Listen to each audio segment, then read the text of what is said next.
and welcome to Figure Skating Talk, where today we're talking about the men's event and the Grand Prix finals. Oh. We'll be talking about the skaters that will be competing. We'll be talking about our predictions and stuff like that. Yes. But first, let's talk about who have qualified. So, in order from highest qualified to lowest qualified, we have Yusuru Hanyu winning both his Grand Prix events, Nathan Chen winning both his Grand Prix events, Samarin winning one and going silver in one. Yes. Aliv, silver bronze, Amos, silver bronze, I believe too, Yes. and then Boyang coming in strong with a gold and a 5th place finish. Yes. Boyang was really a surprise for me making the finals. Well, it was really up to Jason. And a lot of other people too, like Jason and what's his name, Markar Ignatov, I think Yes. his name is, who obviously got bronze at Roselicum Cup, and he basically just needed to stand on the podium Yes. at NHK to get in, and he didn't. He bombed the free skate. He really, really did. He was there for the short program, but then the free skate happened. Yeah. And it didn't go through. Yeah, so Boyang was really it was a happy surprise in my opinion, because it's been a long time since he's been at the finals. Yes. Last time he qualified, he ended up withdrawing. So I'm really happy to see him in the finals again, because I miss him, and it's been a while since he's had a really solid season. It hasn't happened since the Olympics. It's a long time ago. Which is obviously the Olympic season, excluding the World Championships, where he Yes. finished, 17, 19. I want to remember that I was there for that, and it was not fun. But yeah, let's talk about Boyang now, since we're on the topic of him. What do you think of his programs? I really like Boyang's programs. Mm-hmm. They are so smooth and they're beautiful, and he really gets the music. Yes. And he really enjoys skating the programs. You can just see it. Yes. He's happy about it. Yes, it looks really good. It looks so good. And it's he's been senior for, I think this must be his 5th senior season, Yes. or something like that. No, something. And he's grown so much. It's amazing. It's amazing to see. I've been a fan of him basically ever since he came onto the senior scene. Mainly because his jumping was so smooth, it looked really, really good. And I'm a big fan of technical content. And just seeing someone who had textbook execution of elements as he did, it was and obviously at that point he didn't really have the artistic side of him. That's true. And he's worked so hard on it. His skating skills are better, his transitions are better. And his ice coverage especially there's so much more of it. It looks really, really good on him, especially because he's kept more or less the same technical content. Yes. So he's just been working on other things, which I think is amazing. And I agree with you, the programs are beautiful. I am especially a big fan of his short program. It's very good. It's something I never expected him to ever skate to, especially in a short program, which have always been the more quirky, the more intense kind of programs for him. And to see him use this kind of music, which is more, let's call it beautiful. It's more, I don't want to say subtle, because it's not really a subtle piece, but it's just different. Go with beautiful. Yeah, beautiful is a really good way to describe it, just the way the music is. It's not something I would have expected him to do for a short program, especially because we're so used to things like his Tango More for his first senior season, or his Spider-Man, his Crouching Tiger, Hidden Dragon, and his what was it called? While My Guitar Gently Weeps from last season. They've all been these more intense kind of programs that had a very clear story to it. And it's not that this one doesn't. I mean, it has lyrics. Any piece of music with lyrics has a clear story, but it's so different still from what he's done in the past. And I'm really happy about that. And I'm really happy that it's working out so well for him, because usually that's something that I would assume would take a season, or at least half a season. But I feel like it worked from the very first competition he was in. Yeah. And it's only gotten better. So I'm really, really happy that he made it to the finals, because it was really unfortunate that he was 5th in the very first Grand Prix of his, and then winning Cup of China, obviously, his first Grand Prix victory in his home country. I was so happy for him. Same. It was really good competition at that point, so. Yeah, it went good when Boyang won. Yes. Because it was a slaying competition. But it was really, really good. And even the score was really high in comparison to what he's put out. So it was really, really nice to see him just do that well. But just he continues to be inconsistent. And I feel like that inconsistency could cost him a medal if he doesn't bring his full potential here. Yeah. Because just going by by season's best, he is setting himself very well up for a bronze medal here. He really is.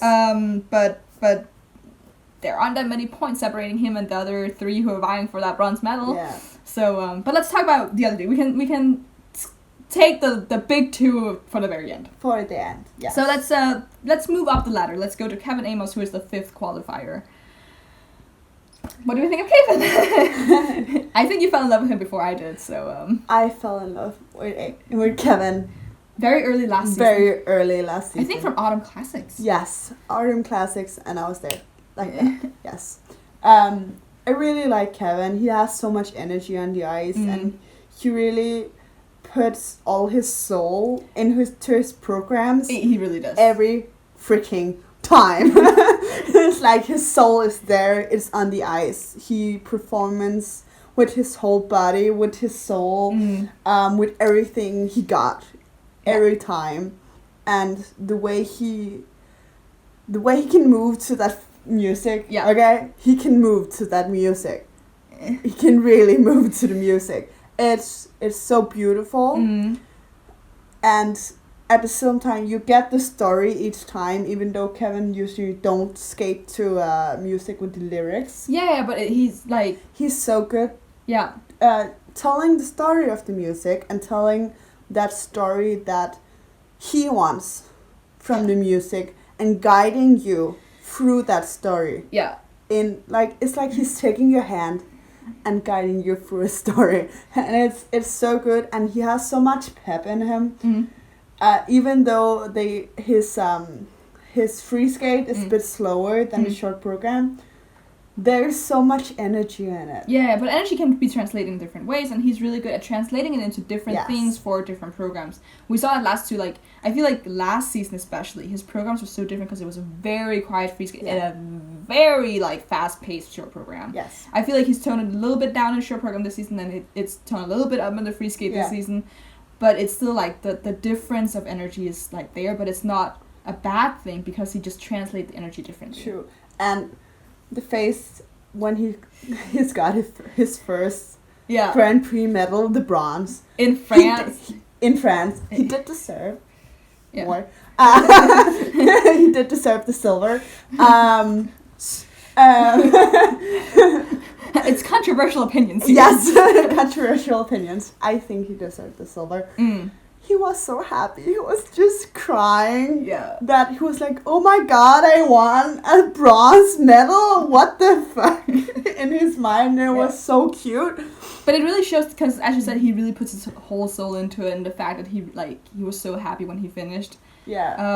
And then when he didn't realize that he finished second till like after he got the points. And after they took away the placing. And I know the camera for my stream, it moved away just before he realized it. So I didn't see it live. But Jackie, she tweeted about it. And I had to go find it. And it was priceless. Yeah, but it was really... He's so happy. It's a very genuine, like... reaction that he has to things because he's just generally appreciating everything, and that's what really makes him like a great skater to follow because he's so genuine about his emotions and he's very open with his emotions too. And I think a lot of people can like connect to that. Yeah, it's the same reason that Yuzuru Hanyu has so many fans and followers because it's easy to connect on him even outside of the skating. But we can talk about his chances of medaling a little bit later. But yes, next person, Dmitry Aliyev, goes in for 4th. Yes. And he's another, like, beautiful skater. He's kind of in the same, like, not necessarily the same level of skating as Kevin Amos. I think they're very different, but they kind of have that same, like, despite the fact that they both have quads, both have a stable quad toe, and then Dima has whatever relationship he has with the quadlets. It's weird. And also I'm not a big fan of his LUTs in general, like the quad version at least. But they both have the image of being, you know, a pretty skater, good interpreters, but for very different styles. Yeah. But I'm really happy that Dima's really finding himself this season. He struggled so much last season that I'm just really happy that he seems to have put all that behind him and just is skating more freely than last season. We both like him a lot, obviously. Yeah. I once again, I think you like him a little bit more than I do. Yes. I'm still not fully behind his short program. I'm not feeling it as much as I know I could be when it comes to his programs. The free skate has me much more. Did I say free skate before? Because I meant short program at the very least. You did say short program. Okay, good. I was like, what did I say? Yeah, but short program, I'm not there yet. It's the same as I've been saying with Riki Hero short program for a while, where it's like, I know I will like it eventually when the interpretation is down. But for now. But I like the free skate a lot. And I know he's going to make me like his short program too, because he's really, really good at that. But yeah, I'm really happy that he made it. This would be his first finals, right? Yes. Because he wasn't there, obviously he wasn't there last season, and I don't think he was there Olympic season either, so that would be really, really nice. Just to see him, how he's going to perform on such a big stage, but especially because I feel like with Mikhail Kolyada out of the mix, and just generally the big Russian men, Samrin aside, who we're going to talk about, he's really a big contender, not just for a world spot, but just to like win Russian nationals. Yes. Because we can talk about Samrin in just a bit, but when you compare the two, it's the technical versus the presentation. Yeah, but Dima does have a little bit of technical like inkling, not as much as Samrin. Samrin has a couple more quads than he does. They're a little bit more consistent. But Dima has a beautiful quad toe, and we've seen him do the quad lutz, even though, again, as I said, I don't really like it that much. But I don't like Samarin's either, so it's like, if they both land a quad lutz with, like, positive urea Russian nationals, I don't really care too much, because it's just Russian nationals, you know? But yeah, no, let's go to Samarin. Okay. So Samarin comes in with a win from Rostelikum Cup, and a silver from America? No. Canada? That can't be right either. Japan. No. Wasn't it? No, he wasn't in Japan, because... No, that was Kevin. I don't remember when this was. He got a silver. He got a silver. Maybe it was France. I don't know. I think actually it must have been France, because I think he had only 1 week rest. Anyway, I don't remember, but the most important part is he got a silver somewhere. Yes. I think we've talked about this before. We're not particularly big fans of him, and it could be, again, one of those things where it's just, like, not seeing him in real life, kind of, like, it doesn't help us connect with him because we see it through a screen, and he's probably not the most expressive when you have to watch it through a medium, whereas you can kind of feel people better. Because I have the same thing with Vincent Xiao. I don't get anything from his skating through a screen, but I did really like his performance at Worlds in Milan. So there is just a disconnect, and I know that for a fact. And I think we've talked... Nope, this was also the video that I ended up deleting because I was so salty. This is another point I was salty about. Samarin's Lutz GOEs or... Oh god. Let's talk about this very briefly. Yes.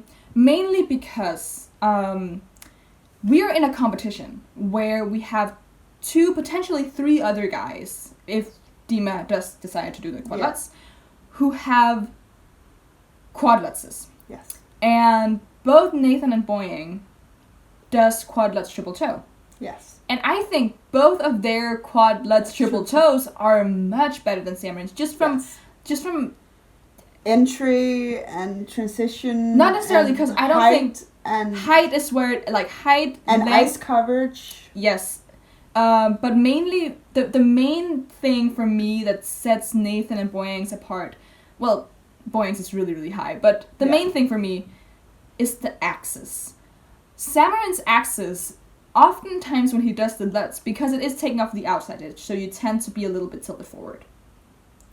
And the problem with being tilted forward is that you can either move a little bit as you jump, or you can stay there. And I personally believe that you should have an axis that's consistent. So if you go up like this, you should also come down like this. Boying and Nathan will both go up like this and come down like this. Samarin will go up like this and come down like this. And that's way too much movement. I don't think you should get positive UE for that, because that's not good air position. and it's not effortless throughout. And as we said, there isn't really much of transitions into it. Not that anyone has transitioned into a quad lutz. No. I don't think we've seen anyone with transitioned into a quad lutz. So I mean, that's not anything against Cameron. That's just, you shouldn't be getting those GOE. That the same goes for Boyang and Nathan. Not that Boyang ever gets GOEs that he deserves for the quad lutz. He gets like +1 and 2 when he should be getting +3s, you know. But just it's just this simple principle that if you have all these 3 quad lutz triple toes stacked up against each other, I don't think Cameron is the one to deserve the most points for that jump when Boyang has height and ice coverage that's better. Nathan has better air position, just a smoother jump in general. Yeah. And just, in my personal opinion, Boyang has the best quad lutz out there. For me, there's nothing that really beats his quad lutz. And I know a lot of people... When he lands it. Obviously, this is all about when you land it. And a lot of people will say Mikhail Kolyada. And I don't disagree with that. I think it's a matter of taste, because Mikhail Kolyada's quad lutz, it just floats in the air, and it's so beautiful, and it's so the height is incredible. But what really like takes it for me with Boyang is his running edge out of it, is the speed he has both going in and out of it. And also because it is more consistent than Mikhail Kolyada's. He's done it like once or twice,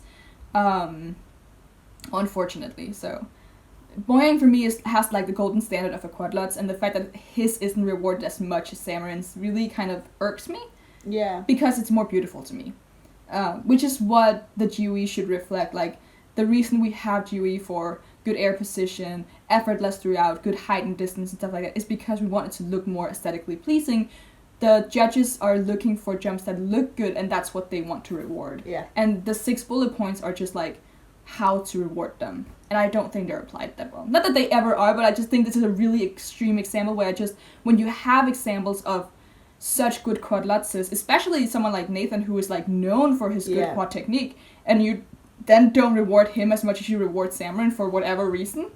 I don't get it. Because at that point it's not even political, because going into the politics behind scoring is usually the big federations like the American Federation or the Russian Federation, but here you have an American and a Russian, and somehow the Russian who has the technically lesser jump gets more points. It's really weird to me, because it just there's a weird bias I'm not understanding, because it shouldn't be there.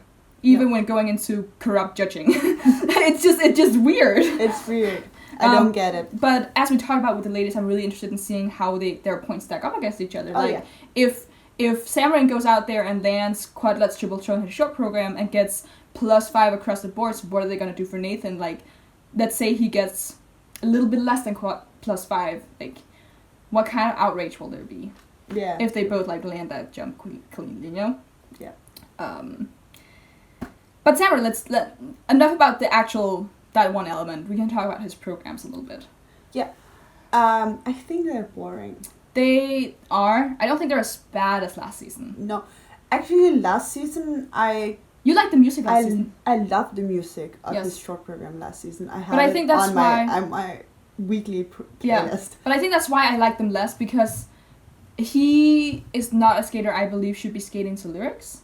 But he is still. Yeah, he is still. But especially because, last season was a little unfortunate, because he chose The Greatest Showman for his free skate, and that was like a 1-season warhorse, you know. Yeah. And that was unfortunate, because then you can stack it up against other people who did this program, and it's again unfortunate because he's doing Blues for Klug for his short program, which other unfortunately better like interpretive skaters are also skating to, like Nam Nguyen. They skated the same short program in the same competition, more or less back to back, and the difference was night and day. Staggering. Yeah, it was, and it's so that's different. Unfortunate, because he could technically have an okay interpretation of that program, but when you look at it in comparison to someone like Nam Nguyen, who's so good at interpreting, especially that kind of program, it falls really, really flat. And I tend to hold that against him, because I know that you can use this program better. Which again, that's just unfortunate when it comes to Cameron and his music choices. Which is why he shouldn't be given warhorses. Blues for Klug isn't even a warhorse. It's just like it's like another like one of those like 1-season warhorses that it's unpredictable, because you kind of choose a piece of music and you're like, this seems a little bit quirky. But then 3 other skaters have also chosen it, and it's like, oh, well, but I only got choreography for this. Yes. So it's unfortunate but he is going to be the only one who skates the blues for Klute this Grand Prix final, I believe. Yes. So hopefully it will look a little bit better. I do believe his programs have gotten at least a little bit better than when we saw them for the first time. True. And as I said, I think they're better than last season. I think there's a little bit more flair to his programs, especially the free skate. I made my friend watch Samurai skating for the first time just to get an outside opinion, and she had a very interesting opinion about his skating, which was that it almost looks like the places where he puts a lot of effort into the choreography that could potentially look good, it doesn't highlight the same place in the music. Like, it's almost as if, like, the music goes like this, and then his skating goes like this, and then it, like, moves the other way. Yeah. Okay. Which was a really, really interesting, because I didn't really see it as that, but I think maybe that's why it's hard to connect with the programs, because the choreography and the music don't really match. And the points where he put energy in doesn't really match. But it was a really interesting observation from her, and I was like, wow, that I never really thought about it that way. I could see that he, like, the places where he should put more energy in, that's it flattens out. It flattens out, and then the pieces where he doesn't need to put more energy in it, the pieces that should be more flat than the others. If you have to, like, choose, you know? I think maybe that's why he puts the energy. I could see that being the reason why. And it could just be, like, a unfortunate choreography. It could also just be, like, an attempt to, like, interpret the music in a different way. It could be a lot of things, and I'm really interested in seeing just how the program progresses, because I didn't like it at first, then I got that really interesting, like, point of view, and I was like, well, that's a really interesting thing, and I kind of want to see where it then moves from that, because it seems like there is a lot of potential, but it seems a little bit mismatched.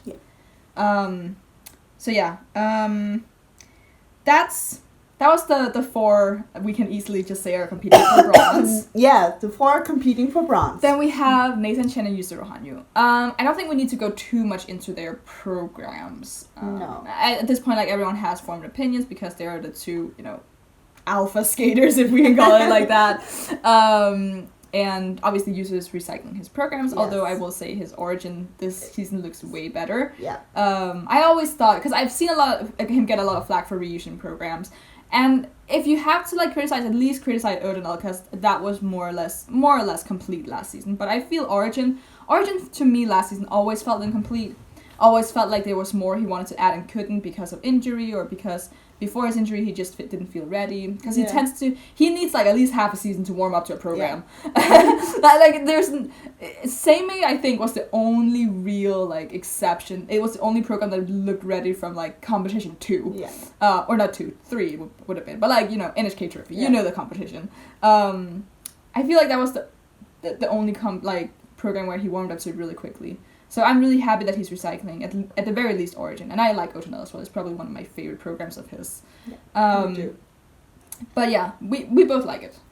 Both very much. So yeah. And for Nathan, I really like his free skate. The free skate is growing on me. The first time I saw him perform it, I was like, he couldn't really, it was like you say, when you choose a piece of music with lyrics, you have to have good enough performance skills to take the story and not like the music make the story, but for you to make the story. And he couldn't do that the first time. Or the second I saw him skating it. But it's getting better and better. And he's very much growing into it. Yeah, I think here's the funny thing about Nathan's free skate. I feel like his interpretation of it gets better every competition, but the transitions just, like, slowly die out. They, like, slowly disappear. And that could just be, like, to make it easier on yourself, you take out a couple of transitions, and that, because then you guarantee yourself landing the jumps, and that might be a good thing just for him to muscle memory where the jumps are and to do them correctly, because at that point in time, he hasn't gone up against a skater who could beat him anyway. Yeah, true. So, I mean, fair enough. Make it easier for yourself. The short program I don't like. And I think the reason I don't like it is because I loved his Caravan last season so much. And this one is really empty in comparison. Yeah. I think this is his weakest short program since his junior days. I'm not even kidding, because I loved his senior season short program. That was the program that made me fall in love with him. I loved Nemesis. And I loved, as I said, his Caravan. I loved that a lot. And this program, it's emptier. I think it's also because it's a different style than what he usually does for a short program. And it just, I'm not feeling it. But I'm feeling the free skate, which is rare for me with Nathan. For me, it's always been like a good short program with Nathan and then a really empty free skate. And I feel like it's flipped this season, which I like better. If you have to have an empty program, I'd rather it be the short. Yeah. Because the short is more, for me, it's like technical program. There's more technical content crammed into very, very short time. Whereas the free skate is, a free skate. Yeah. You're supposed to really like get into the program. It used to be called the artistic program, I believe. Yeah. So if it has to be like one is empty, one is not, I prefer it this way, to be fair. I can stand behind that. Yeah, and I feel like he's getting closer to the PCS that he's getting. I still think they're way too high, but he's getting closer. Yeah, he's getting closer. Like, 2 seasons ago, the 90 plus PCS he was getting was outrageous. It still kind of is. I think he's like an 85-ish skater, depending on how he's skating on the day. But at least it's not as outrageous going back to maybe his senior... It's getting there. His senior debut where I was like, I feel like he's a 72 skater, maybe. He's getting there. He really wants to work on it. Yeah, his basics especially. He really wants to work on his basics. You can see that he really wants to like kind of deserve the points he's getting over Yuzu. Yeah. He's really working for it. Yeah, and I think he's working on like the transitions aren't like crazy, like nothing like you'd see from like an Atari girl, but like, there are more of them. Which is again, it's the same like that we saw with Boy Yang Jin when he first came on scene, like very very empty free skates at first, and then slowly we're building onto something. And Nathan is going in that like direction too. I feel like the pace is a little bit slower, but to be fair to him, he's doing more technically advanced things than Boyan just because he has more quads to choose from. And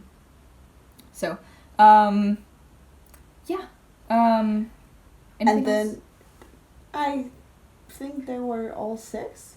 But I'm really looking forward to seeing Nathan and Yuzu in the same competition. It's the first face-off since Worlds, and the first face-off, I believe, since... this would be, I think really, this is the first time since RostellaCom 2017 where they're facing off against Yell and Yuzu is not injured. Yes.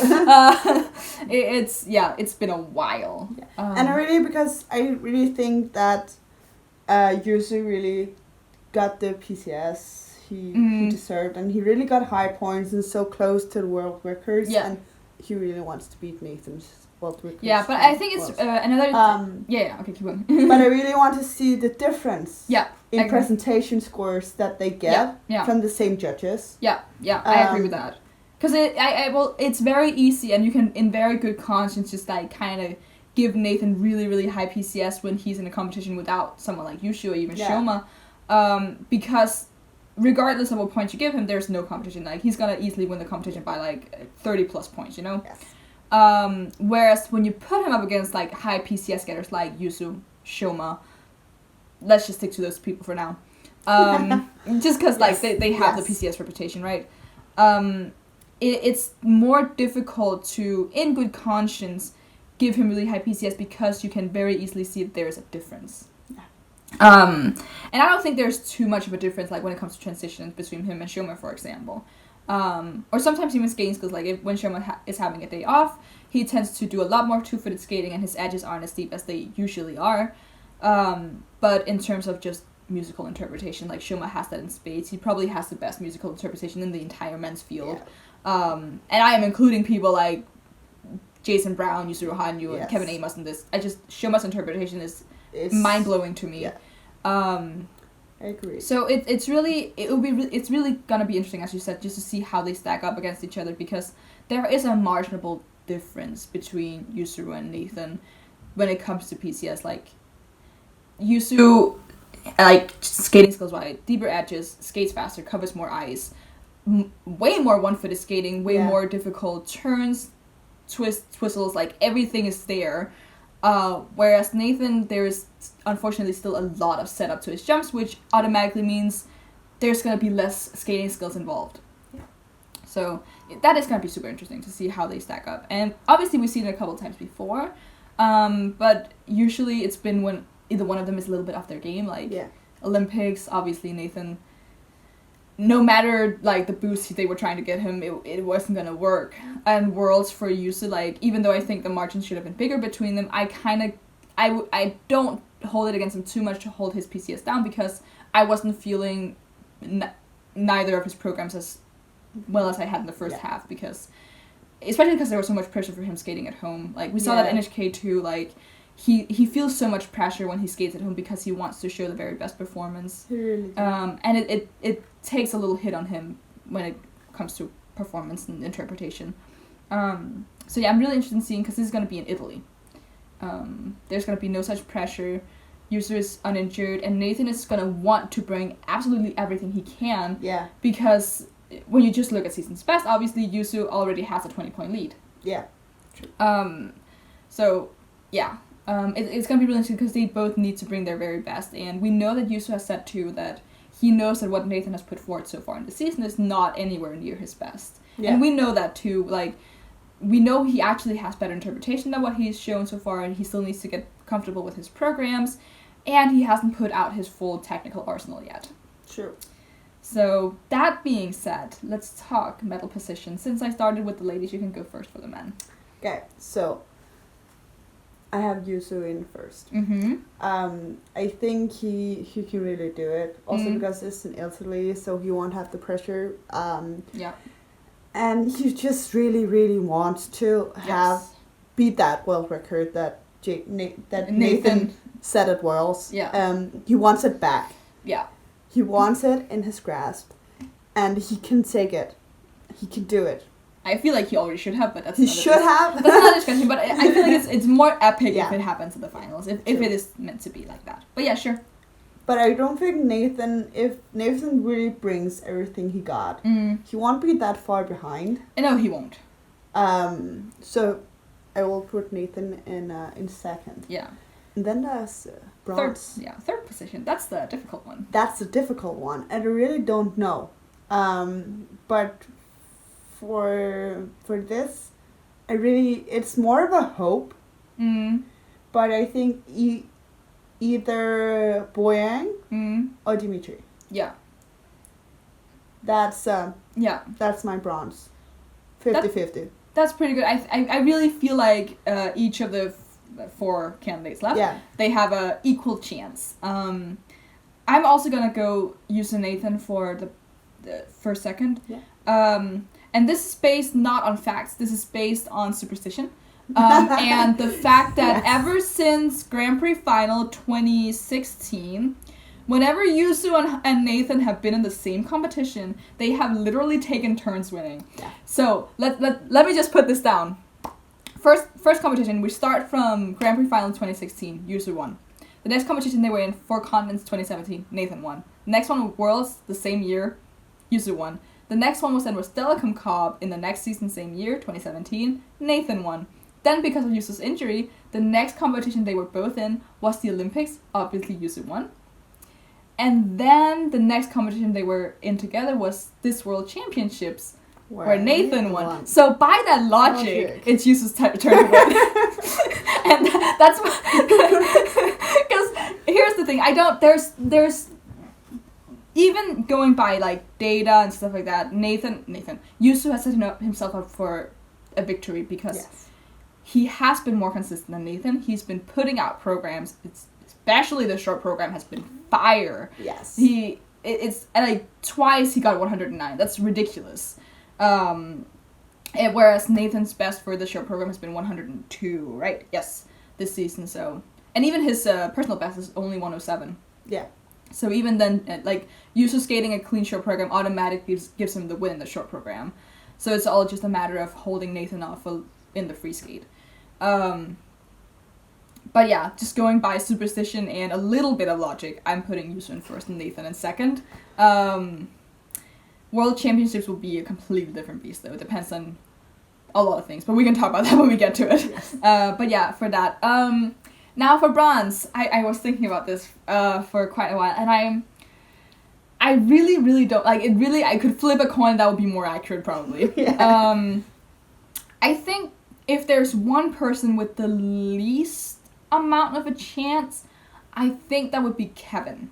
Mainly because he has the least amount of quads. That's point number one, especially if, like, unless Dima doesn't bring the quad last, then they both have the toe. But also just because I feel like he still tends to be a little bit underscored, and he's been having some, like, trouble with doing clean skates, more so this season than I feel like he had last season. So I'm taking him off from consideration. That leaves me 3 skaters. I think this is the like elimination round. Elimination round. Yes. The next person I'm gonna take off is gonna be Dima. The reason I'm taking Dima off is simply a lack of quads, and because from what we've seen this season, when you put Dima and Alexander Samarin up against each other, Samarin tends to come out on top. So that just when you have those two. So that leaves me within Samarin versus Boyang Jin. Obviously my personal favorite is Boyang. However, he's super inconsistent, and I think if it's an inconsistent Boyang we bring to the finals, it's more likely that Samarin will win, because the only element that's really inconsistent for him is the quad flip, which I continue to question why he puts that in the free skate when it's not there. It hasn't been there for 2 seasons. Like, just do the triple, please. Because he doesn't need the quad flip to put out a really high score. I feel like if he had a clean triple flip instead, that would be way better. His scores will go up, and then he can, like, continue to do the quad flip in practice. And I do understand, like, doing it in competition is a way to get it consistent in competition. But he's just not landed it in competition. He's done, like, once maybe in 2 years. Yeah. It's really frustrating, because I know as soon as he gets to that quad flip, I'm like, okay, he's gonna fall. That's just how it goes. And I would be so surprised if he lands it this next weekend. Next weekend. Depending on when I upload this. Depending on... This weekend. It is Saturday today. Yeah, today is a week before. Well, it's a little week before. Little week. But I will still... I think my prediction is still going to be that Samarin goes in third, even though, like, going by season's best, Boyang wins out. But I just think Boyang has, like, one good competition, one bad competition, one good competition, one bad competition, and unfortunately he had a good competition last time, so we're back to the bad 50-50. one. Yes. Okay. My whole theory is based on superstition. Yes. So my podium is going to be Samarin in third, although I would prefer Boyang in third. I believe he deserves, and, like, not necessarily deserves a medal, like, you need to skate well, but needs a medal? Because he used to be, like, one of the top dogs, and now he's always an underdog for whatever reason. I would really want for him to, like, regain some of the confidence he had 2 seasons back, and just, like, really... That would be good for him. Come out here with a medal. And having a Yusu, Nathan, Boyang podium, I don't believe that's ever happened, despite the fact that they've been, like, the top dogs for such a long time. And obviously one of the reasons why those 3 haven't shared a podium is because Shoma exists, and Shoma always gets a medal. Yes. Except for this season. Where he's like, no, I don't need a coach. And realizing, a coach would be nice. Yes. So yeah, but I would love to see that podium, actually. Yeah, I think that would like, be a nice podium. Yusu, Nathan, Boyang was like the top 3 men like 1.5 years ago. Yeah. So that would be a really nice podium, and just it would also show some like really good like consistency within the men's skating, something we don't often see in ladies. Like very, very few ladies have had like a long and successful career. Yeah. Where in the men's, obviously, you have people like Patrick Chan, Yusuru Hanyu, Javier Fernandez, who like had multiple wins over a number of seasons. And if we could see someone like Boyan, who had a really good, not necessarily, well, he had a good senior debut. He won bronze at Worlds. But you know, he was really good in the beginning, and then he kind of like slowly fell off. It'd be really nice to see him go up again. And then obviously Nathan has been steadily building to the reign of quads. Yeah. So yeah, it would be really nice to see some more consistency with more men. So it's not just like we had the Yusu Patrick rivalry, we had the Yusu Javi rivalry, we had the Yusu Nathan rivalry. Yeah. It'd be nice to see some more people in there. More people in there. And Yusu and someone new. That would Yusu someone and then also someone else. It'd be really nice if there were more than 2 contenders, you know? Kind of like at Pyeongchang. I feel like Pyeongchang was like the peak of, we have a lot of people here who could contend. Because it was like, if Pyeongchang had been like the year before, Yusu would have like run away with the medal. Yes.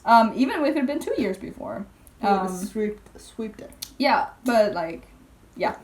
So it'd be really nice for Boyang to get back in form. But like, you could say the same about like Cameron Dima and Kevin Amos. Like, all of them are like kind of in the start of where like, maybe not so much for Dima because he had a really good Olympic season and then the last season was kind of like But for Samarin and Kevin, they kind of started building their career last season, and now they're like building on that. Like, people know them now. They have a fan base. They have like a foundation. People know who they are and what to expect from them, and they can kind of build to that. So it'd be really nice for them, like, to see them continue to build on that and also become skaters who could challenge for the top. Oh yeah. Just because this is a 2-man show. It's Nathan versus Houston. That's what people are coming to see, and then it's just a race for bronze.